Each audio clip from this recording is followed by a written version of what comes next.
So I know it's been a while since our last review, and I know I promised we would do Bartender, but I've been in a slump.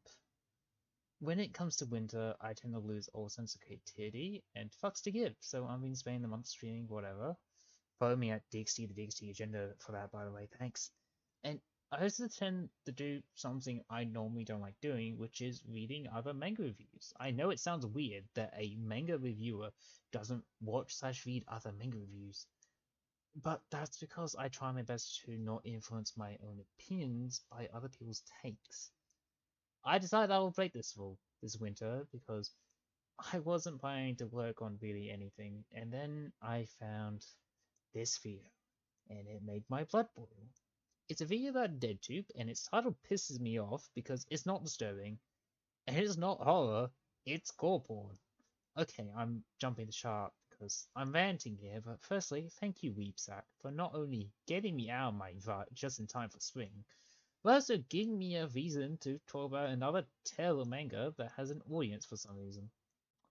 Deadtube is simple. We follow the obviously deranged couple of a perverted filmmaker and his accomplice in crime, the murder-happy yandere stereotype, except she leans more into the fondness for murder than her fondness for protag cock.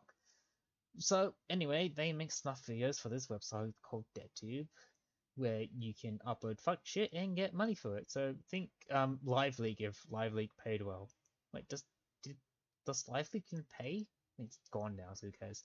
Um, most of the arts follow the couple trying to follow new trends on DeadTube, like, hey, everyone's doing 10-second murder clips, or oh, cool, suicide videos is the new hotness. I can't believe I just said that. And sometimes it's just setting a challenge from admins, like with Rascal Island. It does kind of drop that idea later on, but we will save that discussion for a little bit later. Uh, I don't think I've written about that, but we'll see. I just want to at least sound a little bit positive for a little bit, real quick. But so going back to the initial video that started this, because fuck it, this is a hybrid reaction review video now. He only really focuses on the suicide video storyline when he's talking about why it's disturbing, and I don't blame him. It's easily its best fit arc, but he doesn't really bring up the other arcs. So I feel like he's using its best arc to justify what his praises in the context of the whole series, but he doesn't really touch on the other arcs. So in a way, he's misleading the audience to think that the rest of the series is just as good as the one example he used, which is a lie. I mean, to give credit though, he kind of offhandedly compares it to Saw, which I guess is a secret criticism if you want to watch any Saw movies past the third one.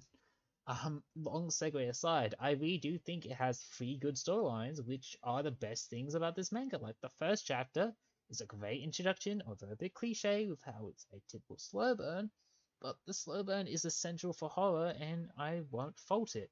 Second arc, with it introducing the idea of other uploaders and how they disguise their murder plot as filming a horror film, it was cool. Then we get some fucked playing art that isn't scary, but it's just watch a bunch of people troll a teacher for money with a really dumb climax.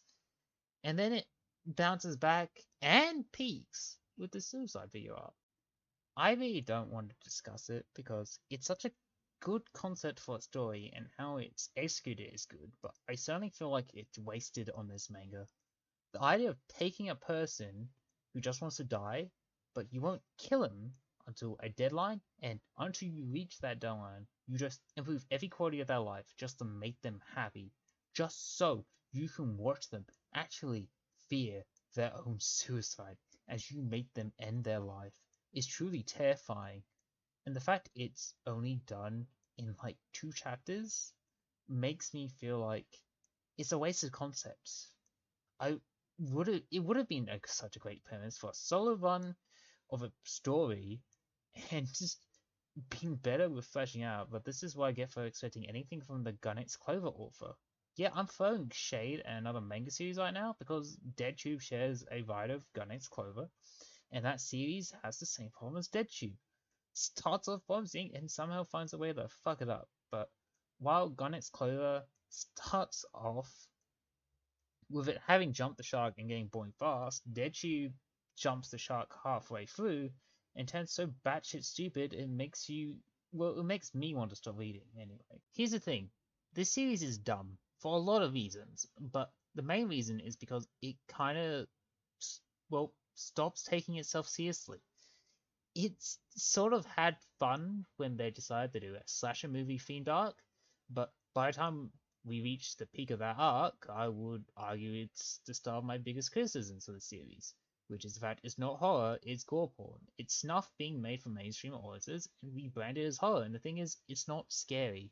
Horror is supposed to be scary, and just like comedy, what makes you scared is subjective, because it changes person to person, but I feel like it's not even trying by the time we reach its follow-up arc with the school, where kids are forced to make murder videos for the pervert principal. Like, that's not scary, that's dumb, and we haven't even talked about the incest here, which is a whole other bag of guts. And there's also all sorts of fucked shit that happened during Rascal Island, which is definitely just there for shock value. Ugh. If I want to take this to its logical extreme, the three arcs I praised aren't even scary. Like, the first one, sure, but it's kind of expected, as, you know, it sort of sets up the framing with the whole fact it's called Deadtube, you're kind of expecting it. So that wasn't surprising. Second one kind of fits the mold, but I feel like he comes more onto thriller with how it's, well, it does its mystery. And the third one, I guess you could follow as experiential horror, seeing how it's done, and you just really feel for the guy, but that's it. Moving forward, it doesn't even try to be scary. Once you get past Rascal Island stuff, and to give credit where credit is due, I really like that Rascal Island arc because it's pretty much a slasher movie homage when it wasn't making everyone so fucking unlikable.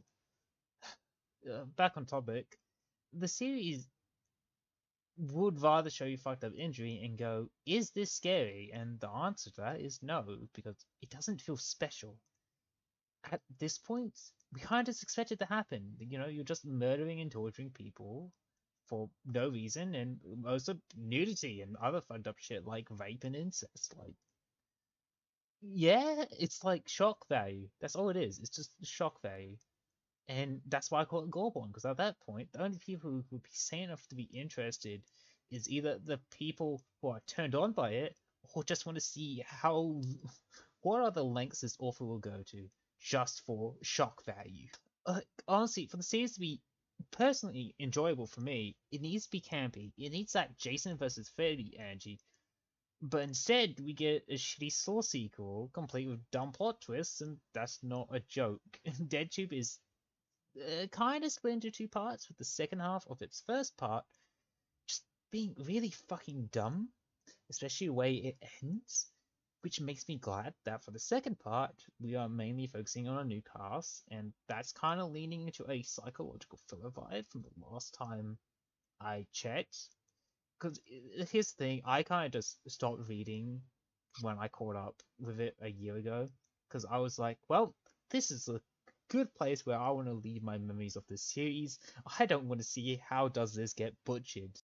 I really want to keep going, but I feel like I've justified why this series is just a vehicle for snuff porn. Like, you're just interchangeably using fucked shit like incest, rape, murder, what else you want to throw in there, I guess, as a replacement for real scares, and it's not scary.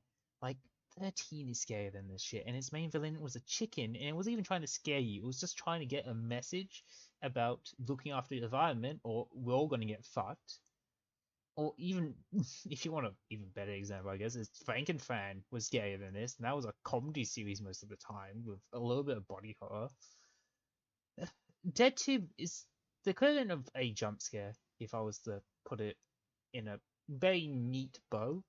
It's scary to normal people, but variants of the genre will be disappointed, and once you get past the shock value of this manga, you realize it's a terrible manga about murdering people for money, and the only way it's disturbing is the fact people actually enjoy this, and you're just hoping it's for non-sexual reasons.